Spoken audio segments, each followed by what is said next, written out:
So just a little bit about the people that you'll be speaking to. I'll be making the presentation and Keith will be joining me shortly for the question and answer session. Just a little bit about us. I was an early employee at Visa, dating back to the late 1980s. And so I've had something like a more than 30-year career in payment. I'm part of an early employee, part of the team that grew Visa in Europe, as I say, from not very much to quite a lot. So by the time I left in 2006, it was quite a lot bigger than when I started back in the late 1980s.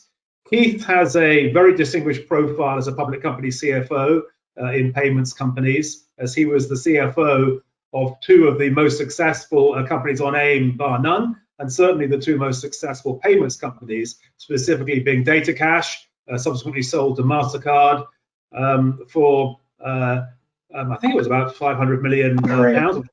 We'll clarify that for us later. And then PaySafe, that was exited to private equity for about 2 billion. We've just come out with our trading update, so we are definitely not pre-revenue as Makango was later, we've just heard from. So I don't want to dwell too much on these figures. I'd like to try to give you a bit more of an insight into Boku as an overall company, but I'd be remiss if I wasn't to explain to you that we've just posted revenues of $56 million, and as part of that, we've presented in our trading update the fact that our EBITDA has doubled to at least $15 million. Now, we have a couple of businesses. I'll be saying a bit more about that later on. And the out-and-out sort of bedrock of the group is the payments business, which has generated nearly $19 million worth of EBITDA. And we have an early-stage identity business, which has reducing losses. As a payments business, we processed in 2020 just a shade under $7 billion worth of transactions, and some of that came from an acquisition that we made in 2020, which was about $114 million from a company called Fortumo, which joined the group on the 1st of July 2020. We process, for coming up for 29 million or so monthly active users, which was a significant increase over the prior year. Once again, some of that organic, some of that inorganic. And as I say, the identity business is one that has perhaps been a little bit less of a superstar, but its revenue was around $5 million, which was down on the prior year. But we were able, through careful expense management, to reduce the losses to $3.8 million. So what is Boku? So Boku, at its heart, is a platform which connects together two types of organization. On the left-hand side of this chart, we have, as customers, essentially the world's largest digital merchants. So whether that is Sony PlayStation or Apple or Microsoft or Netflix or Spotify, they come to Boku and they plug into our platform, which in turn connects to carriers, to mobile network carriers for their payment type, or they connect to mobile network operators for their identity capabilities, and increasingly to these payment products called wallets that are very popular in Asia. And our platform, which essentially has fixed costs, has various capabilities that can be combined in various ways in order to produce services that the merchants want to consume.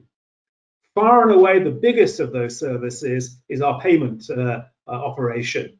And that allows people who are customers of Microsoft or Apple or Facebook to buy things and charge it through to their phone bill. Now, Boku has been at this for quite some time, about 10 years or so.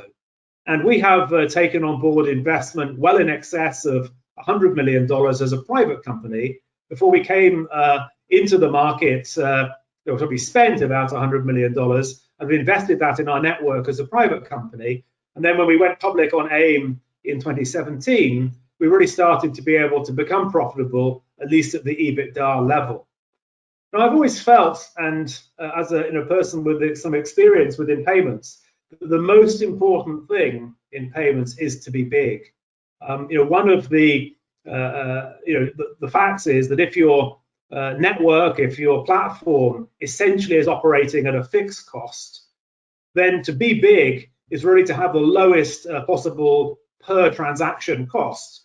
And by being the market leader, which we are comfortably the largest customer company of our type, with limited competition, as we'll go on to see in the presentation, that fixed cost base married against significant growth in the merchants business leads to a really difficult thing. I would hate to have to compete with us, because our scale means that we spend more to have more function, which attracts more merchants, and we cost less because we have so many more transactions driving through our systems.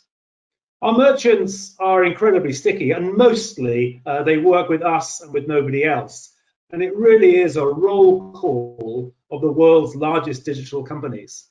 So if we look at this slide, you can see that Boku is the sole, and the jargon here is DCB, or direct carrier billing. We're the sole direct carrier billing operator for Apple. And this means that if you want to make a payment, to buy things from the App Store, to make in-app payments, perhaps to subscribe to Apple Music or Apple TV Plus, or to use storage on iCloud, then typically what people will do is store a payment instrument on file. And initially, the only option that was available to you was to store your credit card as the stored payment credential on file. What we've been able to do with Apple is to make the phone number another stored payment credential that can be used for any of the purchases you undertake on Apple. And who uses this? Well, the interesting thing is that people sometimes say to us, well, this is an emerging markets play. It's something that will be used by poor people in emerging economies. But the truth is that what we're really selling is convenience. Because we have these connections through to the mobile network operators, we can exploit what is perhaps the fairly obvious fact that your phone company knows your phone number without having to ask you. And in payment terms, that means you can enroll your phone number as being your stored payment credential on the Apple App Store with a single tap. And that single tap leads to increased customer recruitment. And we've been able to take that program out into, as I say, a roll call of the world's largest digital companies. Facebook works with us and no one else. Sony works with us and no one else. Spotify works with us and no one else. Riot Games, who make League of Legends, work with us and they don't work with anybody else. Similarly with Netflix. And so, most of the large digital companies around the world work with Boku in order to let their customers buy things and charge it through to their phone bill. And as you can see on this chart, with the acquisition of the second most profitable, or the only other consistently profitable player in the direct carrier billing market, Fortumo, we've also brought Amazon and Epic Games into the Boku group as customers working together with us in order to be able to allow people to buy things and charge it to their phone bill. So if we have all these merchants, how can we grow? Well, the good news is that we've really only just started. What this chart is showing is that there are about 200 or so carriers within our network. And each of those carriers is represented by one of the gray blobs, if you like, on the columns beneath the merchant logos you can see on the chart. If the blob is colored orange, it is a connection between that particular merchant and one of the carriers within our network. If it's the lighter color, it's one that we did last year. And as you can see, it's taken us quite a long time, but now we have more than 100 Apple connections, and that's clearly something they publish on their website, a matter of public domain. You can see that if you take Spotify, I think it's about 50. Sony, it's the 20s or so. Microsoft, 25 or so. Tencent, relatively few. And the opportunity comes for us to start growing our business by being able to color more of these charts, expanding into the white space that we can see in front of us here. Huge amount of growth, really just coming from continuing to roll out our customers into our existing network. And that's growth each time we connect a new carrier to one of our merchants, that kicks off a cycle of predictable growth. So here is a series going back to the beginning of 2016, showing the number of monthly active users in our system. The blue bars at the bottom are showing that, on average, in recent months, about a couple of million people make their very first Boku transaction. And then, as you can see, the number of returning users expands with each month that goes by. The gray bars at the top are showing the new users brought into our platform as a result of the acquisition of Fortumo, which, as I mentioned, occurred in the middle of last year. Now, those users generate spend. And as you can see on this chart, that spend is now growing at a very predictable rate. Since we've become a public company, we get a lot of interest from analysts. And obviously, analysts sit with their spreadsheets and their slide rules, trying to figure out how they're going to model our company. I'd like to tease them by saying that what you need to predict Boku is a ruler, because it's pretty metronomic, the way in which the growth is occurring, steady, predictable, and exciting. So that level of what we call TPV, or total processed volume, is the raw material running through Boku's payments business. I show it here on the left-hand side of this chart, broken into years. And so that you can see back in 2016, we were only processing about $550 million through our system. With each succeeding year, the volumes have grown, as essentially consumers have adopted the services that our merchants provide. I mean, nobody buys DVDs or CDs or records. They're consuming their media through streaming or in a digital form, and that is driving our growth, as we can see on the left-hand side of the chart. The value processed through our system turns into revenue, because we take a percentage of the value processed through our system, and that's the revenue that we undertake. The growth in revenue is a little bit less than the growth in value, mostly because we have a couple of different models as to how we extract revenue, and the lower priced one is growing somewhat faster than the high priced one. But I think a lot of people would like to see 27% growth through their system. And as I say, the payments business generated something in the region of $51.5 million in value in the course of 2020. Let's just take a minute and say, well, how does that revenue turn into profit or EBITDA? And what we can see on the left-hand side of this chart is that our operating expenses and the cost of goods sold have broadly been stable, or reasonably stable, despite the stellar growth that you can see in value processed through our system on the previous slide. And what do you see on the right? Well, you see that the profit goes from losing $12.5 million back in 2016 to making nearly $19 million in 2020. Really a great example of exceptional operating leverage that we get through the Boku system. And as I mentioned before, there's more to come. I just wanted to just pause for a second where essentially we've got these two businesses now. We intend to operate within the payments division, Fortumo concentrating on our bundling and direct carrier billing business, whereas we focus the Boku organization much more on these strategic merchants, and particularly around wallets that I'm going to talk about a little bit more. Buying things and charging it to your phone bill, as we've seen, is something that can generate a decent amount of revenue. Revenues in excess of $50 million, EBITDA nearly $90 million in 2020. But from where we sit, we can see that just enabling payment, maybe only 15% of the total value processed by one of our customers will ever be charged to the phone bill. Most of the value is going to be charged to other payment methods, things like credit cards, or as we'll see in Asia, charged to mobile wallets. And so if we're sitting here with $7 billion and it's a niche payment, well, clearly we're more ambitious. We want to be able to do more than that.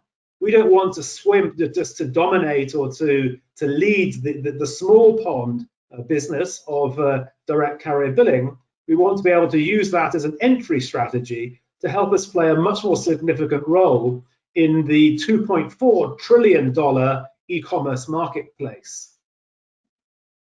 So, mobile wallets are really the route that we're looking to try to take. And this is about building a second payment mechanism and cross-selling that to our existing merchants.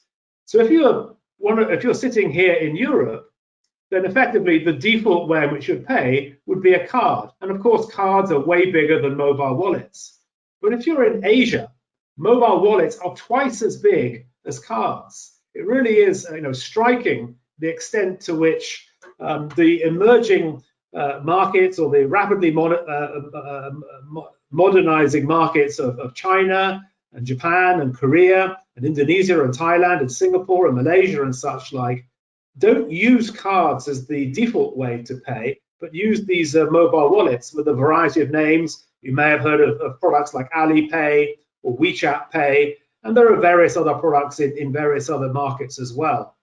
Such that when we look at e-commerce according volumes today, according to WorldPay, about 42% of all payments take place using these wallets. By 2023, it's expected to be more than half. So wallets are a big deal. That is our plan, if you like, for jumping into the big pond, is to make investments to expand the range of payments we support away from the currently profitable and growing DCB into the mainstream big pond, if you like, of mobile wallets. So how far have we got? Well, right now, something like a dozen merchants or so are working with Boku across something like 11 wallets in about 9 different countries around the world. And I present here a case study of one mainstream merchant in one of the markets we operate. The blue arrow on the left is showing the volume that we have taken from the wallet.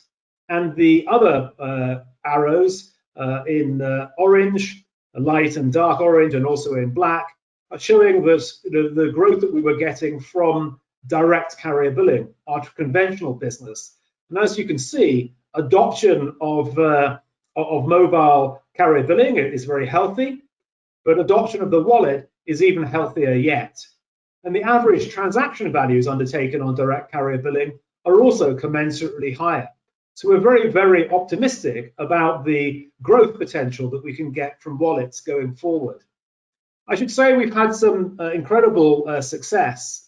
When we were launching on the RNS in the second or the fourth quarter of last year, we put out an RNS saying that we had successfully provided wallets to a major global music streaming service and also to a games console manufacturer.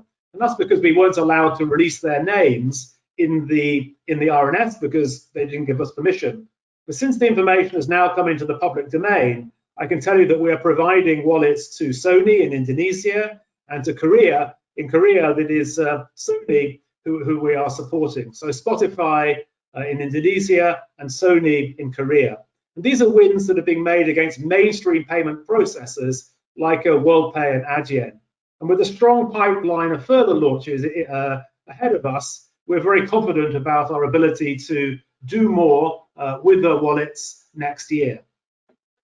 I mentioned that we had a relatively small identity business. We've been investing in it since we acquired the company in 2019, and our investments are paying off in terms of reducing losses, and we've built a wide network. And we think that the contract wins we put together with the likes of LexisNexis and FIS and GDC, together with the customers like PayPal and Square and Western Union and MoneyGram that we have for this business, we expect to be able to show further progress on this business going forward. So just to finalize, Boku has had a cracking 2020, and we've just been able to provide a payments update, and we look forward to the future with great confidence as well. We're really in a position of being able to exploit the benefit of being the market leader, having great organic growth, enhanced by the acquisition of one of the only 3 other competitors operate on the global scale. E-wallets are a significant opportunity for us, none of which is in analysts' expectations. And our identity business has expanded its network, and we've had some significant contract wins where the opportunity comes then to convert that into revenue. With that, I'd like to stop and have the opportunity, if I may, to try to answer any questions that you might have. What is Boku's targeted operating margin, and how long is it projected to reach until we reach this level? So the gross margin in the payments business is sort of north of 95%. When it comes to the EBITDA margin, it's really a factor of how big do we get. Our EBITDA margins have been increasing, and obviously, we've been demonstrating broadly fixed costs. So it's not something we particularly target. It's just a feature of platform businesses where the cost of operation is broadly fixed, that however much revenue you put through it, essentially your operating margin goes up. Is Identity's reducing loss all about cost reduction? Does the acquisition need a full reboot to make productive? So the reason, the straightforward answer to your question is that the reducing losses were to do with lower costs.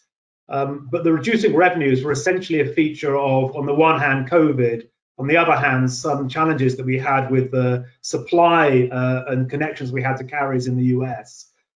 Reverse those, and you'll see the revenues rapidly increase. Do you expect in time to be able to use the wallets to enter the e-gaming and e-sports markets in the US? The questioner has gone on to say, I remember that wallet side of PaySafe, previously Optimal Payments, was the most profitable part of their business. So we don't particularly, if e-gaming means sort of gambling specifically, it's not really a sector that we target particularly.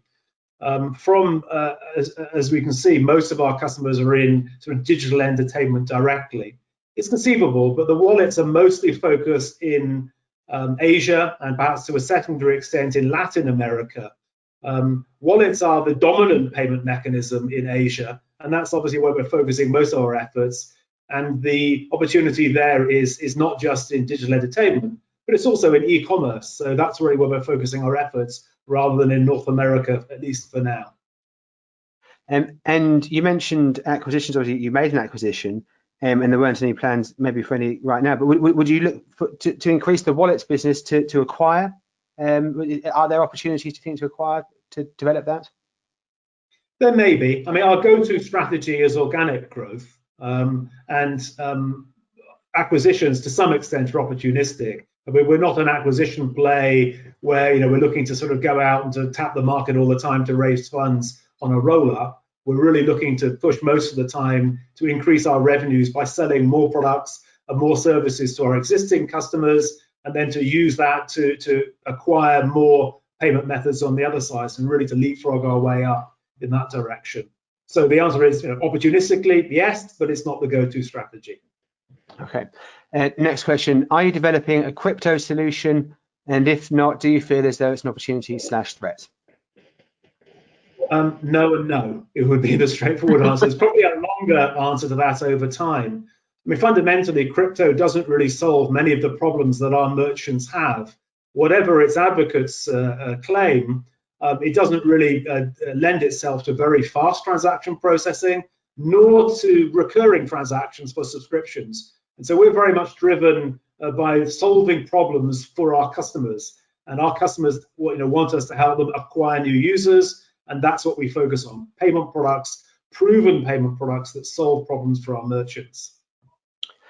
And the next questions I've had around, you talked at the start about barriers to entry, I think a bit about the position you're in now, but for the large payment groups, your previous employers perhaps, or the kind of the Stripes, these sort of guys, how difficult would it be for them to move into your space? And do you think in time you'd be an acquisition target for someone like that?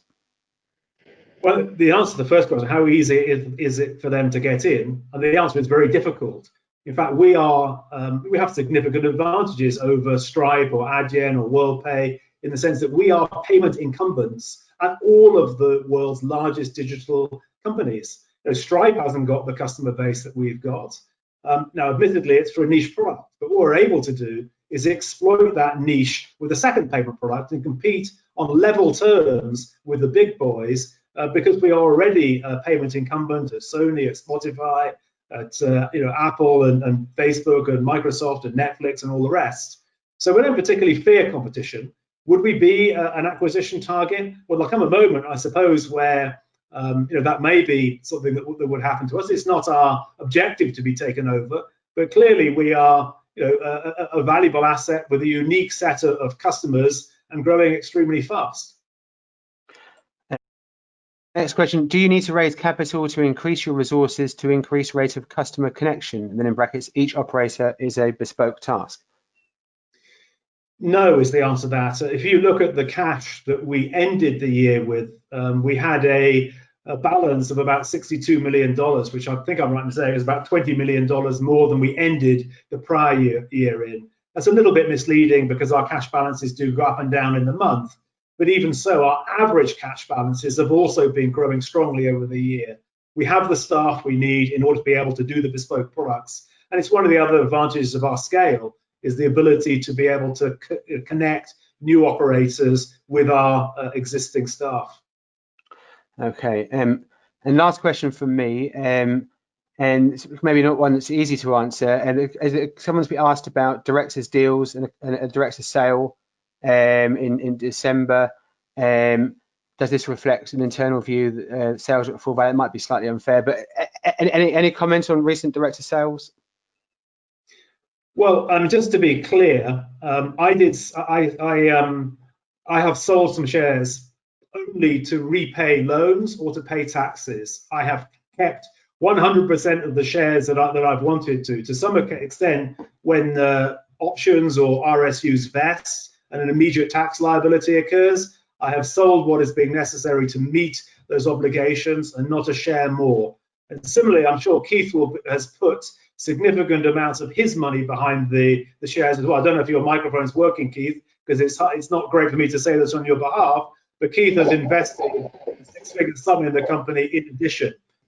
Directors selling shares in order to be able to take money out.